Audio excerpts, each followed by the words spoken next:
Bonjour à tous, bienvenue dans ce programme de 15 minutes de grâce et de vérité. Nous allons louer le Seigneur pour sa grâce sur nos vies avant de passer à la parole de Dieu. Si ce n'était par ta grâce, Seigneur, où serais-je? Si ce n'était ta miséricorde, où serais-je? Par ta grâce, je suis sauvé. Par ta grâce, je tiens. Par ta grâce, je suis ce que je suis. Par ta grâce, je suis sauvé. Par ta grâce, je tiens. Par ta grâce, je suis ce que je suis.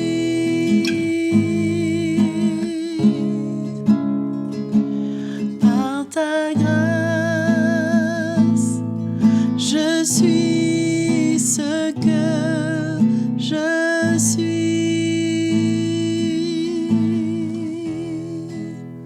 Alléluia. Merci Seigneur. Nous allons maintenant écouter l'Évangile. Bienvenue dans ce nouvel épisode de 15 minutes de grâce et de vérité. Je suis très content de pouvoir être avec vous et je remercie Joël pour le chant qu'elle a interprété. Merci de nous avoir conduits dans la louange, Joël. Que le Seigneur te bénisse. Et pour vous qui m'écoutez, je suis encore une fois très content d'être là avec vous et j'espère que nous allons passer un moment merveilleux ensemble dans la parole du Seigneur. Le titre pour cet épisode, c'est « Veux-tu être heureux ?» Je suis sûr que tout le monde veut être heureux.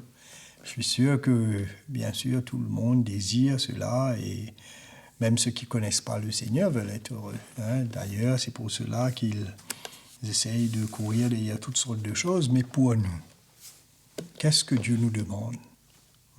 Qu'est-ce que Dieu s'attend de nous ? Et de quelle manière il veut plutôt qu'on soit heureux, ou alors comment, en faisant quoi, qu'est-ce qui va nous emmener à être heureux? Allons voir ensemble. Alors, je vais vous demander allons lire ensemble dans le livre de Deutéronome. Donc, au chapitre 10 et au verset 12. Maintenant, Israël, que demande de toi l'Éternel ton Dieu? Qu'est-ce qu'il te demande? Qu'est-ce qu'il veut pour toi? Qu'est-ce qu'il s'attend de toi?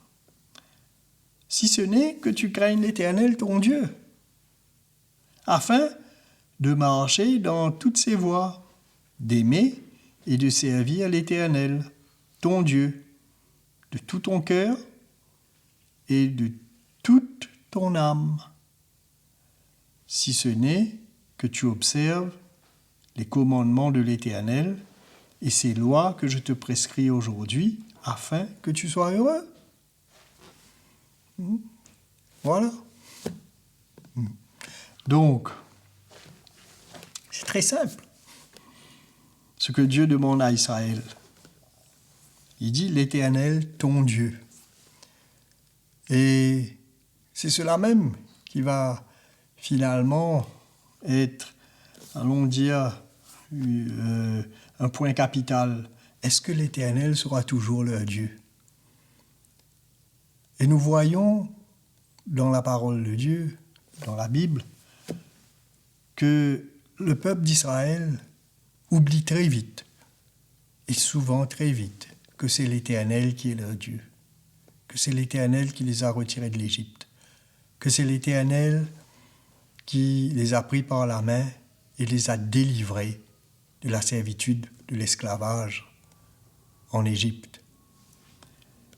Et il dit, que demande de toi l'Éternel ton Dieu? Quelle est la volonté de ton Dieu? Qu'est-ce qu'il veut de toi? Première chose, il dit, que tu craignes l'Éternel ton Dieu. Vous savez, la crainte de l'Éternel, c'est quelque chose de très, très important.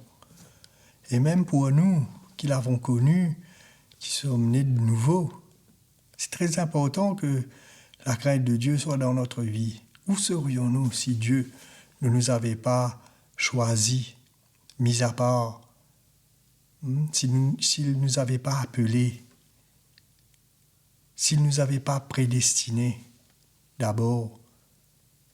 Il nous a connus d'avance, la parole de Dieu nous dit. Ce n'est pas un accident si nous le connaissons. Nous le connaissons. Ce n'est pas un accident, au contraire. Il nous a connus d'avance et il nous a appelés au moment favorable, au moment, c'était au temps de Dieu, dans son temps, prescrit par lui-même. Il nous a appelés. Et là, en ce temps-là, c'était le moment où Dieu allait se révéler à nous pour nous retirer de là où nous étions, dans le monde. Nous n'étions pas en Égypte, littéralement, mais spirituellement, oui, nous étions, comme le peuple d'Israël, en Égypte, dans le monde, nous étions, et sous l'esclavage du monde, dans le monde, sous l'esclavage que ce monde-là est déjà, sous l'esclavage du péché, parce que le monde est dans le péché, régi par le Dieu de ce monde. Mais il nous a délivrés. Comment? Par ce Fils, ce Jésus, son Fils unique qu'il a envoyé comme moyen expiatoire pour nos péchés. Il nous a pardonné en versant son sang. Son sang nous a lavés, nous a purifiés de tout péché et a fait de nous un peuple pour lui. C'est comme ça que nous avons été rachetés. Nous ne lui appartenons pas, mais nous sommes devenus son peuple. Comment ne pas le craindre? Si pour nous cela a du sens, si pour nous, nous avons expérimenté cette grâce, est-ce que nous avons oublié où nous étions? À l'image du peuple d'Israël, eux, ils oublient. Des fois, nous aussi, nous oublions. Même si nous sommes à l'église, même si nous écoutons les messages, même si nous disons nous sommes en communion, mais nous sommes aussi dans une chair et cette chair a tendance à oublier. Voilà pourquoi il nous faut continuellement nous renier nous-mêmes, prendre notre croix et suivre le Seigneur, comme tout disciple doit le faire. Il faut obéir à sa parole. Il faut se laisser emmener par lui. Et le Seigneur vient nous dire ici, si ce n'est que tu craignes l'Éternel ton Dieu, afin de marcher dans toutes ses voies. La crainte de Dieu va nous emmener à marcher dans ses voies. Quand on regarde Joseph, Joseph n'avait pas encore eu cette parole, mais dans son cœur, quand il était en captivité lui-même, et que la femme de Potiphar venait pour le tenter, pour lui, c'était contre Dieu, c'était contre son maître qu'il allait pécher. Vous voyez, il avait la crainte de Dieu d'abord dans son cœur. Donc, cette crainte nous empêche de marcher dans nos voies, mais de marcher plutôt dans les voies du Seigneur. Ensuite, il dit d'aimer et de servir l'Éternel, ton Dieu, de tout ton cœur et de toute ton âme. Voilà ce que Dieu s'attend de nous. Qu'on ait sa crainte et qu'on l'aime et qu'on le sert. Et bien sûr, comment on va faire tout ça si ce n'est que tu observes les commandements? Et en observant ces commandements, en marchant dans ces commandements ne sont pas pénibles. Ces commandements, c'est justement le mode d'emploi, la manière qu'il veut qu'on marche, que nous sommes destinés à marcher pour le plaire. Et c'est ça qui va nous emmener à être heureux. parce que nous sommes destinés à cela. Tournons dans Jacques, chapitre 1er même. L'apôtre Jacques va nous parler très clairement et directement. Il dit au chapitre 1er, au verset 25, « Mais celui qui aura plongé les regards dans la loi parfaite, la loi de la liberté, et qui aura persévéré, n'étant pas un auditeur oublieux, mais se mettant à l'œuvre, celui-là sera heureux dans son activité. » Extraordinaire. Celui qui aura plongé ses regards dans la loi parfaite, la loi de la liberté. Quelle loi il parle? On ne va pas compliquer les choses, mais il parle de, justement, la parole de Dieu. Celui qui aura plongé ses regards dans la volonté de Dieu, dans ce que Dieu désire, dans ce que Dieu nous a communiqué, dans ce que Dieu nous a prescrit, la manière qu'on doit marcher.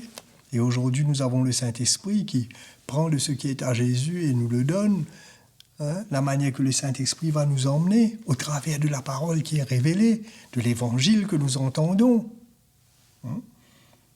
Donc, celui qui aura plongé ce regard dedans et qui aura persévéré, c'est pas simplement, voilà, il connaît, mais il persévère dedans. Pour lui, maintenant, la manière que Dieu veut qu'il marche, c'est sa manière à lui. Il fait les choses selon ce qu'il entend, ce qu'il reçoit, ce qu'il comprend, ce qu'il voit de Dieu. Et il se met à l'œuvre. Il n'est pas un auditeur oublieux. Celui-là sera heureux dans son activité. Donc, qu'est-ce que le Seigneur s'attend de nous? Au fait, il veut qu'on soit heureux. Voilà, mes amis, vous voulez être heureux? Craignez l'Éternel. Aimez-le. Servez-le. Marchez selon sa parole. Et vous allez être heureux. Toute autre chose vont nous emmener à dévier. Ne nous fatiguons pas à essayer, par des faux raisonnements, d'interpréter les choses qui peuvent facilement nous emmener sur une fausse route. Non. Mais recevons la parole de Dieu avec ce cœur où il y a une crainte.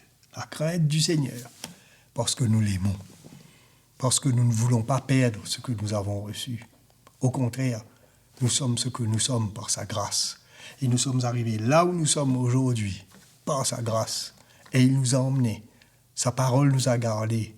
Continuons à garder sa parole et à mettre en pratique tout ce qu'il nous dit. Et à marcher fidèlement avec lui. Que nous puissions plaire au Seigneur en toutes choses. Parce que nous avons sa crainte dans nos cœurs, nous l'aimons. Et comme Jésus a dit, si vous m'aimez, gardez mes commandements. Donc que le Seigneur vous bénisse. Je vous retrouve à très bientôt. Voilà, nous avons été bénis par ce message dans 15 minutes de grâce et de vérité, cette émission qui nous fait du bien. Et je vous invite à vous abonner à notre chaîne YouTube CTMI où vous retrouvez tous ces messages. Et n'oubliez pas de liker, d'aimer, afin que plusieurs autres puissent aussi bénéficier de cela. Si vous avez des commentaires ou des témoignages à nous faire parvenir, n'hésitez pas, envoyez-les sur l'adresse qui est affichée à l'écran. Que Dieu vous bénisse.